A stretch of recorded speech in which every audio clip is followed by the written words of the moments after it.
മഹാലക്ഷ്മി സീരിയലിൻ്റെ പുതിയൊരു എപ്പിസോഡിലോട്ട് എല്ലാവർക്കും സ്വാഗതം. അങ്ങനെ പ്രതാപനോടായിട്ട് മുത്തശ്ശി പറയുന്നുണ്ട്, നീ എന്ത് വർത്തമാനമാടാ കണ്ണൻ്റെ മുന്നിൽ പറഞ്ഞത്? നിൻ്റെ വായിൽ വരുന്നതെല്ലാം പറഞ്ഞ കണ്ണനാണെങ്കിൽ അതെല്ലാം ഒരു സംശയമായി കാണില്ലേ എന്ന് പറയുമ്പോൾ പ്രതാപം പറയുന്നുണ്ട്, ശരിയാണമ്മേ, ഞാൻ അന്നേരത്തെ ആവേശത്തിന് അങ്ങോട്ട് പറഞ്ഞു പോയതാണ്. അത് കഴിഞ്ഞപ്പോഴാണ് എനിക്ക് ആ ഓർമ്മ വന്നതെന്നെല്ലാം പ്രതാപനാണെങ്കിൽ മുത്തശ്ശിയോടായിട്ട് പറയുന്നുണ്ട്. കണ്ണൻ്റെ അച്ഛൻ്റെ കൊലയാളി നീയാണെന്ന് അവൻ അറിഞ്ഞു കഴിഞ്ഞാൽ നിന്നെ വെറുതെ വിടുമെന്ന് നീ വിചാരിക്കുന്നുണ്ടോ എന്നെല്ലാം മുത്തശ്ശി ചോദിക്കുമ്പോഴേക്കും പ്രതാപം പറയുന്നുണ്ട്, ശരിയാണമ്മേ, അതൊന്നും ഞാൻ ഓർക്കാതെയാണ് പറഞ്ഞത്. പിന്നീടാണ് എനിക്കും അത് മനസ്സിലായതെന്ന് പറയുന്നു. അതേസമയം ഇവരുടെ വർത്തമാനം കേട്ടുകൊണ്ടുവരുന്ന മോഹിനിയാണെങ്കിൽ ഇവരോടായിട്ട് പറയുന്നുണ്ട്, കണ്ണൻ്റെ അച്ഛനെ കൊന്നത് നിങ്ങളാണെന്നുള്ള സത്യം ഞാൻ ഇനി കണ്ണനോടായിട്ട് തുറന്നു പറയും. അതോടെ തീരും നിങ്ങളുടെ ഈ അഹങ്കാരം എന്നെല്ലാം പറയുന്നത് കേട്ട് മോഹിനിയുടെ നേർക്ക് ചാടിക്കടിക്കുന്നു പ്രതാപൻ. നീ പോയി പറയടി അവനോട്. അവനതൊന്നും വിശ്വസിക്കുമെന്നും തോന്നുന്നില്ല. പഴയ കണ്ണനല്ല അവനിപ്പോൾ ഞങ്ങളുടെ കൂടെയാണെന്നെല്ലാം പറയുന്നത് കേട്ട് മോഹിനിയാണെങ്കിൽ ഒന്നും മിണ്ടാതെ തന്നെ അവിടെ നിന്നും പോകുന്നു. പിന്നീട് കണ്ണനാണെങ്കിൽ അനന്തുവിൻ്റെ വീട്ടിൽ ചെല്ലുന്നുണ്ട്. എന്നിട്ട് അനന്തുവിനോടായിട്ട് പ്രതാപൻ പറഞ്ഞ കാര്യങ്ങളെല്ലാം പറയുകയാണ്. പ്രതാപൻ പറഞ്ഞത് കേട്ട് അനന്തുവിന് ചെറിയൊരു സംശയം ഉണ്ടാകുന്നുണ്ട്. അനന്തു പറയുന്നുണ്ട്, അങ്ങനെയല്ല അയാൾ പറഞ്ഞിട്ടുണ്ടെങ്കിൽ അയാൾ തന്നെ ആയിരിക്കണം അതിൻ്റെ പിറകിൽ. അത് നമുക്ക് കണ്ടുപിടിക്കാം, മാർക്കോനെ ഏൽപ്പിക്കാമെന്നെല്ലാം പറയുകയാണ് അനന്തു.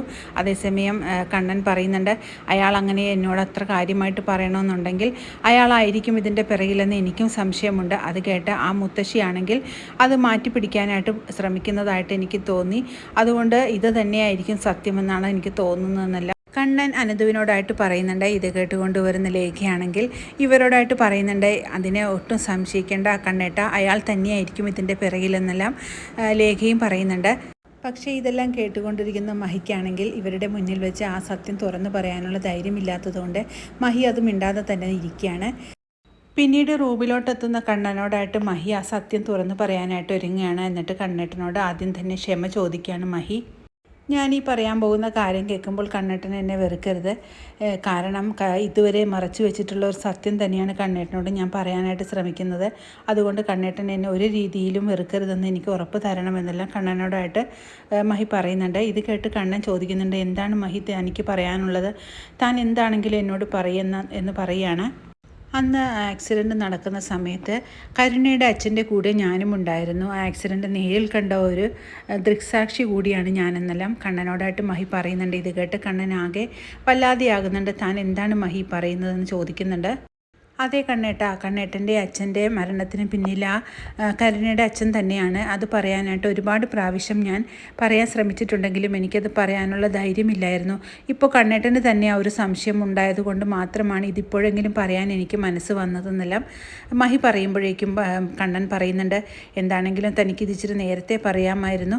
അതിനുള്ള ശിക്ഷ അയാൾക്ക് ഞാൻ വാങ്ങിക്കൊടുക്കും. എൻ്റെ അച്ഛനെ കൊന്നതും എന്നെ ഈ രീതിയിലാക്കിയതും അയാളാണെന്ന് എനിക്ക് അയാളുടെ സംസാരത്തിൽ നിന്ന് തന്നെ മനസ്സിലായി എന്ന് കണ്ണൻ പറയുകയാണ്. അതിനുശേഷം മഹി പറയുന്നുണ്ട്, അന്ന് എനിക്ക് കിട്ടിയതാണ് എൻ്റെ കയ്യിലിരിക്കുന്ന ആ അയ്യപ്പ വിഗ്രഹം, അത് കണ്ണേട്ടൻ്റെ വിഗ്രഹം തന്നെയാണെന്ന് മഹി പറയുകയാണ്.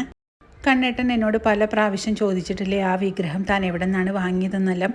പക്ഷേ അന്നൊന്നും കണ്ണേട്ടനോട് പറയാനുള്ള ധൈര്യം എനിക്കില്ലാത്തത് കൊണ്ട് മാത്രമാണ് ഞാൻ അതെല്ലാം അന്ന് മറച്ചു വെച്ചത്. അതുകൊണ്ട് ഈ സത്യം ഇപ്പോഴെങ്കിലും പറഞ്ഞതുകൊണ്ട് എനിക്കിപ്പോൾ മനസ്സമാധാനമായെന്നെല്ലാം മഹിയാണെങ്കിൽ കണ്ണനോടായിട്ട് പറയുന്നുണ്ട്.